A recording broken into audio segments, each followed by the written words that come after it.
C'était une course contre la montre pour secourir ces enfants et leur coach de football. Depuis le 23 juin, ils étaient pris au piège après une brusque montée des eaux. Pendant 9 jours, leurs familles sont restées sans nouvelles. Une fois repérées, toutes les solutions ont dû être envisagées pour les libérer puisque 4 km en partie inondés les séparaient de la sortie. Dans un premier temps, les secouristes leur ont acheminé de la nourriture pour leur permettre de reprendre des forces. Mais les conditions météo se sont dégradées avec des pluies intenses et régulières.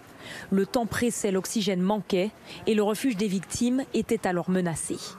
Les sauveteurs venus du monde entier ont décidé de plonger pour les évacuer en prenant toutes les mesures nécessaires en cas d'imprévu. En général, l'assistance de quelqu'un qu'on va accompagner en plongée, effectivement, on va mettre un plongeur au devant et un plongeur à l'arrière, de façon à pouvoir guider ou pouvoir conduire une marche arrière si c'est nécessaire à un moment. Pour les plus expérimentés, il fallait environ 6 heures au total pour effectuer la traversée jusqu'aux victimes, dans une eau boueuse et dans l'obscurité totale. Il devait placer des bouteilles d'oxygène le long du parcours. Un ancien membre des commandos de la marine thaïlandaise y a perdu la vie.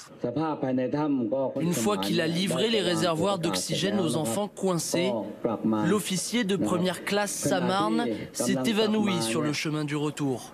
Son compagnon a essayé de lui administrer les premiers soins, mais il n'a pas réagi.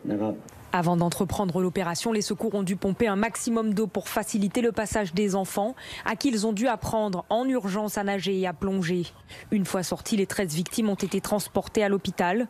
Elles y sont désormais en quarantaine, le temps de subir tous les examens nécessaires pour éviter les risques d'infection.